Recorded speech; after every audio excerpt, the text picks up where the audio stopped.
નમસ્કાર મિત્રો, સ્વાગત છે તમારું અંબાલાલ પટેલ ઓફિશિયલ ચેનલમાં। તો મિત્રો, આજે અંબાલાલ પટેલે શું આગાહી કરી છે તે વિશે આજના વિડીયોની અંદર વાત કરવાના છીએ। તો મિત્રો, વિડીયોમાં અંત સુધી બન્યા રહેજો। અને મિત્રો, જો તમને વિડીયો પસંદ આવે તો મિત્રો વિડીયોને એક લાઇક કરી ચેનલને જરૂરથી સબસ્ક્રાઇબ કરી દેજો। તો મિત્રો, આવનાર સમયની અંદર ગુજરાતના વાતાવરણમાં ભયંકર પલટો આવવાનો છે અને મિત્રો ગુજરાતમાં વરસાદની પણ આગાહી કરવામાં આવી છે। તો મિત્રો, ચાલો આપણે હવામાનના શાસ્ત્રી એવા અંબાલાલ પટેલે શું આગાહી કરી છે તે વિશે આપણે માહિતી મેળવીએ। અને મિત્રો, અંબાલાલ પટેલ જ જણાવશે કે અંબાલાલ પટેલે શું આગાહી કરી છે।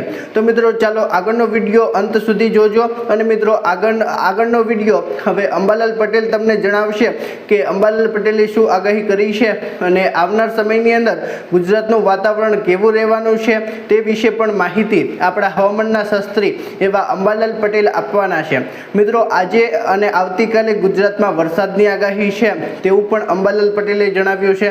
અને મિત્રો, આવનાર સમયની અંદર ગુજરાતમાં ચોમાસું કેવું રહેવાનું છે તેની પણ આગાહી હવામાનના નિષ્ણાંત એવા અંબાલાલ પટેલે કરી છે। તો મિત્રો, ચાલો હવે આપણે માહિતી મેળવીએ કે અંબાલાલ પટેલે શું આગાહી કરી છે। હું અંબાલાલ પટેલ। મિત્રો, ગુજરાતના વાતાવરણમાં મોટો પલટો જોવા મળી રહ્યો છે અને અરબી સમુદ્રમાં ફરી એક વખત શક્તિશાળી વાવાઝોડું બનવાને લઈને ખૂબ મોટા સંકેતો મળી રહ્યા છે। મિત્રો, આ વખતે અરબી સમુદ્રમાં જે સિસ્ટમ સક્રિય થઈ રહી છે તે આગામી દિવસોમાં વાવાઝોડામાં ફેરવાઈ શકે છે અને તેના કારણે ચોમાસાને ખૂબ મોટો પુશ મળવાની શક્યતા દેખાઈ રહી છે। હાલ હવામાનના મોડલ અને સમુદ્રની સ્થિતિને જોતાં એવું લાગી રહ્યું છે કે 26 મેની આસપાસ અરબી સમુદ્રમાં લો પ્રેશર વધુ મજબૂત બની વાવાઝોડાનું સ્વરૂપ ધારણ કરી શકે છે। મિત્રો, ખાસ વાત એ છે કે આ વાવાઝોડું બને તો ચોમાસું ખૂબ ઝડપથી આગળ વધશે અને ભારત તરફ ભેજનું પ્રમાણ પણ વધશે। જોકે હજુ સુધી વાવાઝોડાનો ચોક્કસ રસ્તો નક્કી થયો નથી। કેટલાક મોડેલ દર્શાવી રહ્યા છે કે આ વાવાઝોડું ઓમાન તરફ આગળ વધી શકે છે, જ્યારે કેટલાક અનુમાન મુજબ પાકિસ્તાનના કરાચી બંદર તરફ પણ તેની ગતિ રહી શકે છે। હાલમાં ગુજરાત તરફ સીધી અસરની શક્યતા ઓછી દેખાઈ રહી છે, પરંતુ દિશા બદલાય તો ગુજરાતના દરિયાકાંઠા ઉપર પણ અસર થઈ શકે છે। મિત્રો, અરબી સમુદ્રમાં બનેલું દરેક વાવાઝોડું ગુજરાતના વાતાવરણમાં મોટો ફેરફાર લાવે છે અને ખાસ કરીને ચોમાસાની ગતિ ઉપર તેનો સીધો પ્રભાવ પડે છે। હાલ કેરળ, તમિલનાડુ અને શ્રીલંકાના વિસ્તારોમાં સતત વરસાદી માહોલ જોવા મળી રહ્યો છે અને હવામાન વિભાગે આંદામાન નિકોબાર તથા શ્રીલંકાના કેટલાક વિસ્તારોમાં ચોમાસાની સત્તાવાર એન્ટ્રી જાહેર કરી દીધી છે। હવે કેરળમાં પણ આગામી 25 થી 26 મે વચ્ચે ચોમાસાની એન્ટ્રીની સત્તાવાર જાહેરાત થઈ શકે છે। મિત્રો, ચોમાસું સત્તાવાર રીતે બેસવા માટે સતત વરસાદ, હવામાં વધારે ભેજ અને અનેક વિસ્તારોમાં સારો વરસાદ જરૂરી હોય છે અને હાલ તેવા સંકેતો ઝડપથી મજબૂત બની રહ્યા છે। બીજી તરફ અરબી સમુદ્રમાં સક્રિય થઈ રહેલી સિસ્ટમ આ સમગ્ર પ્રક્રિયાને વધુ ઝડપી બનાવી રહી છે। મિત્રો, તમે નકશામાં જોઈ શકો છો કે 28 મેની આસપાસ આ વાવાઝોડું વધુ મજબૂત બની શકે છે અને તેની પવનની ઝડપ 50 થી 60 કિલોમીટર પ્રતિ કલાકથી વધીને ઘણી વધારે થઈ શકે છે। કેટલાક મોડલમાં 200 થી 250 કિલોમીટર પ્રતિ કલાક સુધીની પવન ગતિ પણ દર્શાવવામાં આવી રહી છે, જે ખૂબ ગંભીર પરિસ્થિતિ ઊભી કરી શકે છે। જો આ વાવાઝોડું ઓમાન તરફ આગળ વધે તો ત્યાં ભારે નુકસાન સર્જાઈ શકે છે।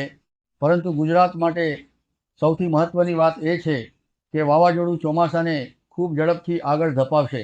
મિત્રો, વાવાઝોડું બને ત્યારે ભેજનો મોટો ભાગ તેની અંદર ખેંચાઈ જાય છે, પરંતુ પછી અરબી સમુદ્રમાંથી જે ભારે પ્રમાણમાં ભેજ ભારત તરફ આગળ વધે છે અને તેના કારણે ગોવા, મહારાષ્ટ્ર અને દક્ષિણ ગુજરાત સુધી પ્રી મોન્સૂન એક્ટિવિટી ખૂબ જ મજબૂત બની જાય છે।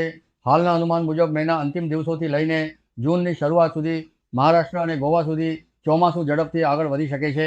ગુજરાતની વાત કરીએ તો 19 મેથી લઈને 23 મે વચ્ચે રાજ્યના અનેક વિસ્તારોમાં પ્રી મોન્સૂન એક્ટિવિટી શરૂ થવાની શક્યતા છે। દક્ષિણ ગુજરાત, સૌરાષ્ટ્ર અને મધ્ય ગુજરાતના કેટલાક ભાગોમાં હળવા વરસાદી ઝાપટા પડી શકે છે।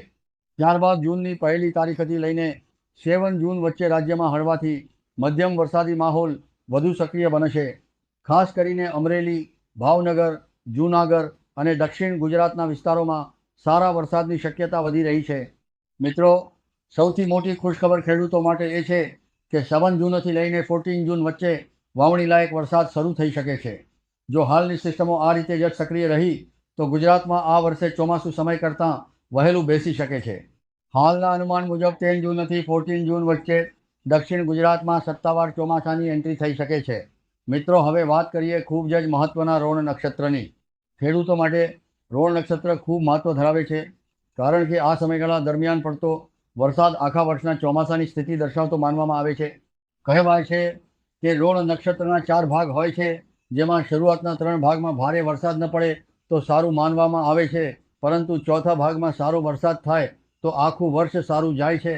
આ વર્ષે રોળ નક્ષત્ર 25 મેથી શરૂ થઈ 7 જૂન સુધી રહેશે અને ખાસ વાત એ છે કે આ સમયગાળા દરમિયાન ગુજરાતમાં પ્રી મોન્સૂન એક્ટિવિટી સક્રિય બનવાના સંકેતો મળી રહ્યા છે, એટલે ખેડૂતો માટે આ ખૂબ સારા સમાચાર કહી શકાય.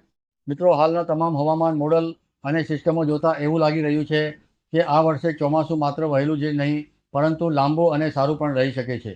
અરબી સમુદ્રમાં બનતું વાવાઝોડું ચોમાસાને વધુ મજબૂત બનાવશે અને ગુજરાતમાં સારા વરસાદની આશા વધી રહી છે.